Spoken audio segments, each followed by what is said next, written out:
Bienvenue dans cette minute du coach. Je suis Daniel Murgui-Thomas, journaliste télé, devenu formateur en prise de parole en public. Et à ce titre, je suis membre du jury du tremplin Prépa-Bac depuis ses débuts. Alors, quand les éditions Hatier m'ont demandé de réfléchir à une série de conseils à en mettre en ligne pour vous permettre, le jour du grand oral, d'être confiant et de parler avec impact, j'ai dit oui tout de suite parce que ça me rappelait des souvenirs extrêmement personnels. Je peux vous dire ici que l'orthographe à l'époque n'était pas bonne, j'ai progressé depuis.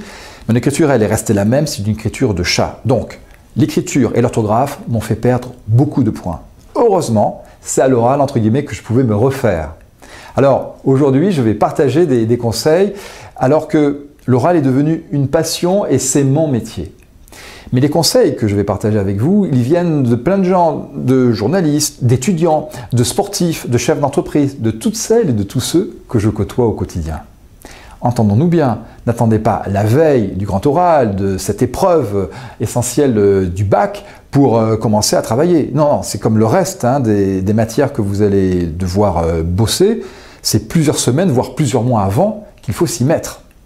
Sur le grand oral, je me focaliserai bien sûr sur les 20 minutes de prise de parole, qui sont réparties en 3 temps. Je considère que ce sont 3 opportunités. La première, lors de l'exposé, elle est de montrer que la spécialité que vous avez choisie, vous faites corps avec elle, ça a du sens, vous vous alignez, c'est logique. La deuxième, le moment des questions, c'est un formidable moment de montrer que vous avez digéré les acquis, les savoirs et que vous êtes crédible justement dans le professionnel que vous serez peut-être demain autour de cette spécialité. Et le troisième temps, le temps d'échange, c'est précieux. Je vous invite là aussi à être au meilleur de vous-même pour pouvoir faire la meilleure des impressions également auprès du jury. Ça va compter dans la note. Voilà, j'en dis pas plus. Si, je voudrais partager une citation avec vous. Elle m'accompagne depuis un certain nombre d'années. Je la trouve très inspirante. Elle est signée d'un sculpteur roumain, Constantin Brancusi. Les choses ne sont pas difficiles à faire.